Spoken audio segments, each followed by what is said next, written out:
90s की superhit actress ममता Kulkarni glamour और talent की मिसाल थी, लेकिन विवादों ने उनके करियर को बुरी तरह उलझा दिया। अब एक बार फिर से ममता कुलकर्णी सुर्खियों में है, क्योंकि उन्होंने महाकुंभ में संन्यास ले लिया है। वो 25 साल बाद भारत लौटी और आते ही किन्नर अखाड़े की महामंडलेश्वर बन गई हैं। ममता ने अपना पिंडदान कर दिया है। महाकुंभ में भगवा वस्त्र पहने पूर्व एक्ट्रेस की पिक्चर्स जमकर वायरल हो रही हैं।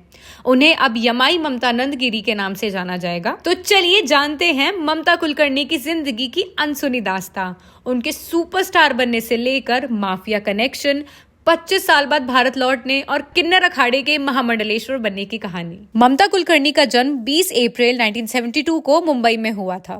90 के दशक में उन्होंने बॉलीवुड में एंट्री की और अपने ग्लैमरस अंदाज से सभी का दिल जीत लिया। उनकी पहली फिल्म थी तिरंगा, जिसमें उनके छोटे से रोल ने लोगों का ध्यान अपनी ओर खींचा। लेकिन असली सफलता उन्हें मिली 1993 में आई सुपरहिट फिल्म आशिक आवारा से, जिसके लिए उन्हें film fair award for best female debut भी मिला। इसके बाद ममता ने बैक टू बैक हिट फिल्में दी, जैसे करण अर्जुन, बाजी, सबसे बड़ा खिलाड़ी और चाइना गेट। 90 के दशक में ममता ने कई फिल्मों में काम किया, जैसे नसीब, घातक, सबसे बड़ा खिलाड़ी, वक्त हमारा है, आंदोलन, पुलिस वाला गुंडा, क्रांतिवीर, छुपा रुस्तम, गैंगस्टर, सेंसर, जीवन युद्ध, अशांत, किला, बेकाबू, किस्मत, दिलबर, बेताज बादशाह और अहंकार।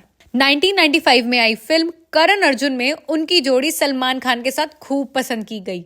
उनकी खूबसूरती और बोल्डनेस ने उन्हें उस दौर की सबसे चर्चित अभिनेत्रियों में शामिल कर दिया। सबसे बड़ा खिलाड़ी में अक्षय कुमार के साथ ममता के रोल को बहुत पसंद किया गया। उनके गाने और बेहतरीन डांस ने युवाओं को खासा प्रभावित किया। क्रांतिवीर में नाना पाटेकर के साथ उन्हें एक गंभीर अभिनेत्री के रूप में स्थापित किया और ऑडियंस ने उनके रोल की भी खूब सराहना की। चाइना गेट उनके करियर का एक निर्णायक मोड़ थी। ममता कुलकर्णी ने कई सुपरहिट गानों में अभिनय किया, जो आज भी लोगों की जुबान पर हैं, जैसे जय मां काली,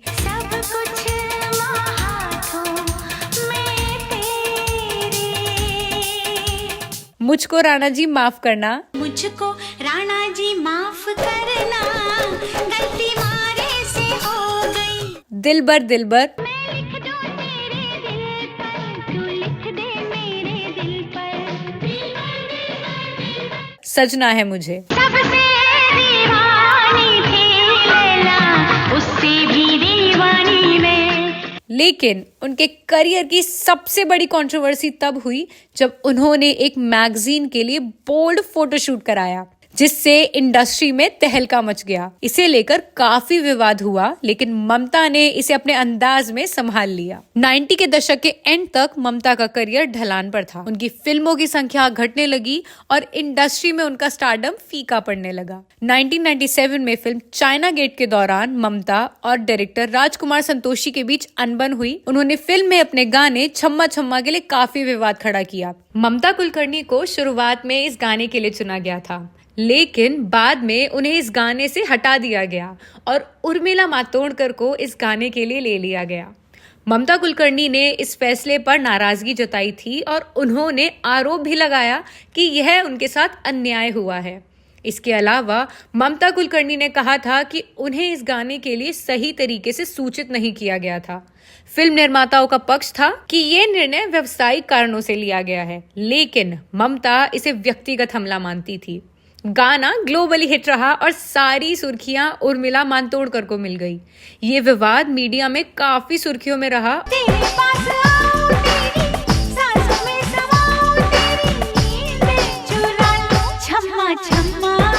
और ममता कुलकर्णी के फिल्मी करियर पर भी इस घटना का प्रभाव पड़ा। इंडस्ट्री में चल रही पॉलिटिक्स और उनके बोल्ड नेचर के कारण ममता का करियर धीरे धीरे खत्म होने लगा। 1996 के बाद ममता को कम फिल्में मिलने लगी। ममता को फिल्म ऑफर करने वाले डायरेक्टरों की कमी नहीं थी, लेकिन जब ममता मशहूर हो गई तो खुद ही फिल्में छाटने लगी। एक वक्त ऐसा आया कि उन्हें रिजेक्शन क्वीन कहा जाने लगा। ममता कुलकर्णी के टॉपलेस फोटोशूट ने सिर्फ देश के आम युवाओं को ही नहीं, उस वक्त के अंडरवर्ल्ड डॉन छोटा राजन के दिल को भी छलनी कर दिया। फिर छोटा राजन की कुलकर्णी पर ऐसी ममता हुई कि उनके सामने फिल्मों की लड़ी लग गई। कहा जाता है कि 1980 से 1990 के दशक में छोटा राजन का बॉलीवुड फिल्म इंडस्ट्री में ऐसा खौफ था कि उसके इशारों पर फिल्म में हीरो हीरोइन को रोल मिल भी जाता था और छीन भी लिया जाता था। 1998 में आई फिल्म चाइना गेट को लेकर एक किस्सा बहुत आम है। कहा जाता है कि फिल्म के डायरेक्टर राजकुमार संतोषी आधी फिल्म में ही ममता से नाराज हो गए थे।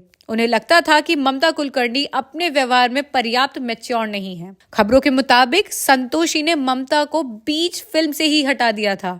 जब ये बात छोटा राजन को पता चली तो उसने राजकुमार संतोषी को ममता को तुरंत वापस लेने का फरमान सुना दिया। आखिर संतोषी की हिम्मत कहाँ थी कि वो छोटा राजन को ना कह सके। ममता कुलकर्णी दोबारा अपनी भूमिका में आ गई और उन्होंने फिल्म पूरी की। ममता कुलकर्णी और छोटा राजन के प्रेम प्रसंग के बहुत किस्से तो ज्यादा सार्वजनिक नहीं हुए, लेकिन इस बात से इनकार नहीं किया जा सकता है कि दोनों के बीच संबंध तो थे। आखिरकार जब जांच एजेंसियों के कस्ते शिकंजे ने छोटे राजन को भारत छोड़ भागने पर मजबूर किया तो ममता के साथ रिश्ते भी कमजोर पड़ गए और दोनों में दूरियां आ गई। इसके बाद उन्होंने फिल्म इंडस्ट्री को अलविदा कह दिया। लेकिन असली तहलका तब मचा जब उनका नाम एक माफिया केस में सामने आया। 2000 के दशक में ममता कुलकर्णी का नाम ड्रग्स और माफिया कनेक्शन में आने लगा। खबरें आई कि उन्होंने कुख्यात ड्रग माफिया विक्की गोस्वामी के साथ शादी कर ली है। विक्की गोस्वामी जो अफ्रीका में ड्रग्स का एक बड़ा सिंडिकेट चलाता था, उसे कई देशों में वांटेड घोषित किया गया था। 2014 में ममता और विक्की का नाम एक इंटरनेशनल ड्रग रैकेट में सामने आया। 2016 में दोनों पर 2000 करोड़ के ड्रग रैकेट का आरोप लगा, जिससे भारत और केन्या पुलिस ने मिलकर एक्सपोज किया। ममता ने इस मामले में खुद को निर्दोष बताया और कहा कि वो सिर्फ एक आध्यात्मिक जीवन जी रही हैं। उन्होंने अपनी आत्मकथा ऑटोबायोग्राफी ऑफ अ योगिनी भी लिखी, जिसमें उन्होंने अपने बदलते जीवन और आध्यात्मिक सफर का जिक्र किया। हालांकि विवादों और केस की वजह से वह भारत नहीं लौट पाई। 2024 में ममता कुलकर्णी ने लगभग 25 साल बाद भारत लौटने का फैसला किया। मुंबई एयरपोर्ट पर उनकी तस्वीरें खूब वायरल हुई, लेकिन उन्होंने मीडिया से दूरी बनाए रखी। ममता ने इस बात को साफ किया कि वो अब विवादों से दूर रहना चाहती हैं और एक शांतिपूर्ण जीवन जीने की इच्छा रखती हैं। वो आध्यात्मिक जीवन को प्राथमिकता देती हैं और अपने पुराने बॉलीवुड के दिनों को याद करते हुए कहती हैं कि वो उन पलों को कभी नहीं भूल सकती। उनकी वापसी ने बॉलीवुड में हलचल मचा दी। फैंस उन्हें स्क्रीन पर दोबारा देखने की उम्मीद कर रहे हैं, लेकिन ममता का कहना है कि वो अब अपनी पुरानी जिंदगी को पीछे छोड़ चुकी हैं। इन दिनों वो अपनी लाइफ को लेकर खूब खुलासे कर रही हैं। ममता कुलकर्णी ने हाल ही में एक इंटरव्यू में खुलासा किया है कि उन्होंने विक्की गोस्वामी के साथ 2016 में कांटेक्ट खत्म कर दिया। अभिनेत्री ने बताया कि वो पूरी तरह से आध्यात्मिक राह पर हैं। अब उनके अंदर शादी और प्यार किसी चीज की कोई इच्छा शेष नहीं रह गई है। ममता ने विक्की लालवानी के साथ इंटरव्यू में यह खुलासा किया। ममता कुलकर्णी ने अपनी आध्यात्मिक यात्रा के बारे में बताया कि इसके लिए उन्हें आंतरिक आवाज आई। एक्ट्रेस ने कहा, मैं ध्यान, तप और पूजा पाठ की तरफ बढ़ी। एक महीने में खाना नहीं खाती थी, मैं बिना खाने के रहती थी। मैंने भगवद गीता, रामायण, सभी वेद पढ़े। मेरे गुरु मुंबई में थे। 2000 में मैंने इंडिया छोड़ दिया। सुबह से लेकर शाम तक मैं एक ही मुद्रा में ध्यान में बैठी रहती थी। अभिनेत्री ने कहा कि 2000 करोड़ रुपए के ड्रग मामले में कोर्ट से क्लीन चिट मिलने के बाद वो अब खुश हैं। दोस्तों, ममता कुलकर्णी एक समय में बॉलीवुड की सबसे हसीन और चर्चित एक्ट्रेस थी, लेकिन जिंदगी ने उन्हें एक ऐसे मोड़ पर लाकर खड़ा कर दिया है जो शायद उन्होंने खुद भी कभी नहीं सोचा होगा। आपको ममता कुलकर्णी की ये कहानी कैसी लगी, हमें कमेंट करके जरूर बताइएगा। और अगर आप ऐसी और कहानियां सुनना चाहते हैं तो हमारे चैनल बॉलीवुड चुगली को सब्सक्राइब करना ना भूलें। मिलते हैं अगले एपिसोड में एक और एक्साइटिंग कहानी के साथ।